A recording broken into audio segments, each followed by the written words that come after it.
Hi guys! Valentine's is approaching and it's February 14th. Nakahanda na pa kayo sa mga ireregalo ninyo o nakahanda na ba yung mga isusuot ninyo sa darating na Valentine's Day? Kung hindi natin alam kung ano yung isusuot natin sa ating date, kung mayroon man tayong ka-date, narito ang mga kulay na dapat ninyong isuot according to your zodiac. Number 1, Aries Zodiac.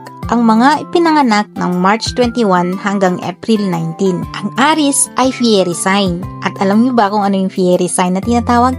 Sila yung mga maiinit ang simbolo kagaya ng apoy. Kaya naman, nababagay sa iyo ang magsuot ng pula sa Valentine's Day. Ang kulay na ito ay sumisimbolo ng purity, aggression, energy at movement. Ang masiglang kulay na ito ay nagre-reflect sa iyong personalidad at ito ay nagbibigay ng iyong kalakasan. At kung ayaw mo naman ang magsuot ng pula, maaari mong piliin ang kulay na purple. Ito ay may parehas lamang na epekto. Number 2, Taurus. Ang mga ipinanganak sa April 20 hanggang May 20. Ang dapat na isuot ninyong kulay sa February 14 ay kulay green at kulay brown. Ang Taurus ay isang earth sign at kilala din ito at tinawag na lazy sluts. Ang kulay na green at brown ay nagre-represent sa element ng Taurus. Kakaiba din pala yung mga kulay na ito guys, no? Akala ko nga laging pula lang ang isusuot sa February 14. Depende pala ito sa iyong zodiac. Ang pangatlo ay Cancer. Magsisimula at ipinanganak sa June 21 hanggang July 22. Moon o buwan ang sign ng Cancer. At mula sa buwan, may pastel tones ito na magbibigay sa iyo ng enerhiya na ito ay magbibigay ng swerte para sa iyo. Kaya naman sa Valentine's Day, iwasan mo ang magsuot ng matitingkad at mga dark colors. Magsuot ng kulay blue, fuchsia at pwede mong combine ang puti. Ito ay mas makakatulong sa iyo at ma-achieve mo ang sense of inner balance. Number 4, Gemini, May 21 to June 20. Ang Gemini ay kilala sa sign na duality. Duality, ang ibig sabihin ay maaari silang maging evil o kaya naman maaari silang maging angel, bad or good.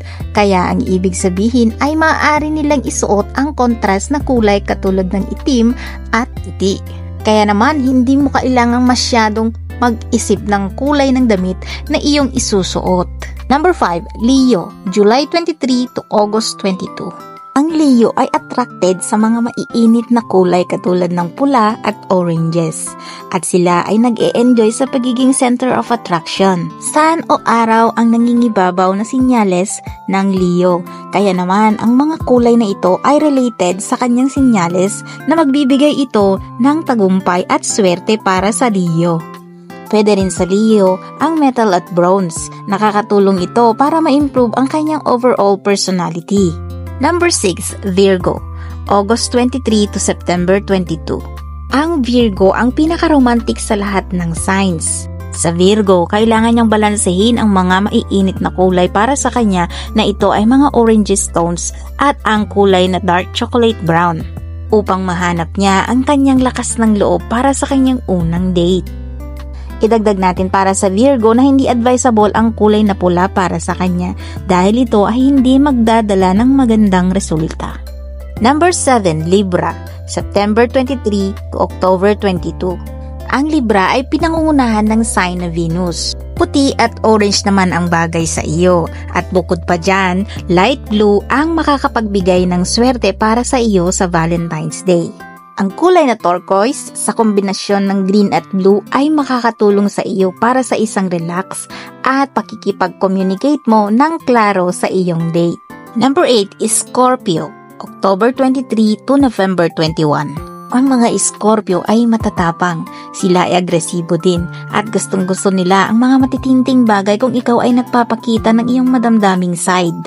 Kaya bold black or red ang bagay sa isang Scorpio na babagay din sa alinman sa kanyang katangian. Number 9, Sagittarius, November 22 to December 21. At ito ang aking zodiac sign.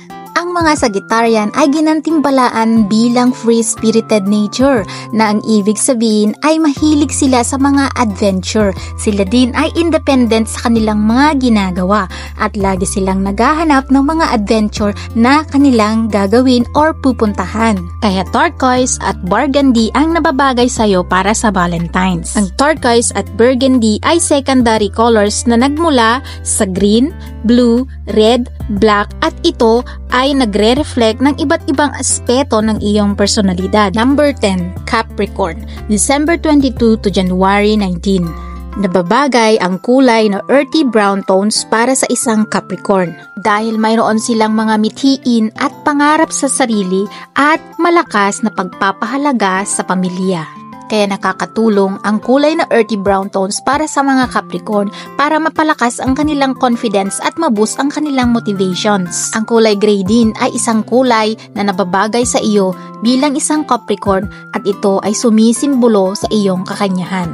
Number 11, Aquarius, January 20 to February 19. Ang mga Aquarians ay pinagkalooban ng pagiging creative, independent at sila ay malakas. At walang ibang kulay na magre-reflect sa kanila kundi ang kulay lamang ng malago at maliwanag na blue at amethyst. At ang mga kulay na nabanggit para sa iyo ay maaari itong maging kombinasyon at ito ay nagre-represent ng iyong katapangan sa anumang panganib.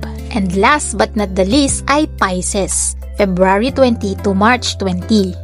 Ang katangian ng mga Pisces ay sensitibo, ngunit sila ay romantiko. Sila ay misteryoso din, kaya naman nababagay sa kanila ang kulay na silver at gray. Maaaring i-partner ang kulay na puti sa mga kulay na gray at silver, ngunit iwasan ang magsuot ng mga dark hues, lalong-lalo na ang itim na kulay. Okay guys, hanggang dito na lang po ulit at sana may natutunan po kayo sa mga ideas and colors na kung ano yung isusuot ninyo sa darating na Valentine's Day, February 14. Hindi po ako astrologist. Nabasa ko lang din po ang article na to at isinare ko sa inyo mula sa English article at aking pong itinagalog para mas maintindihan po ninyo ng mas madali. At kung inyo naman pong nagustuhan, please hit the like button at comment kayo sa comment section kung ano yung inyong suggestions. And subscribe to my channel, all bell notification para laging updated kayo sa mga susunod ko pong i-upload ng mga contents na katulad na ito. Ako po ulit ang inyong lingkod, si Mami Love Vlogs ng Hong Kong Domestic Helper. Bye! Have a great happy Valentine's Day on February 14.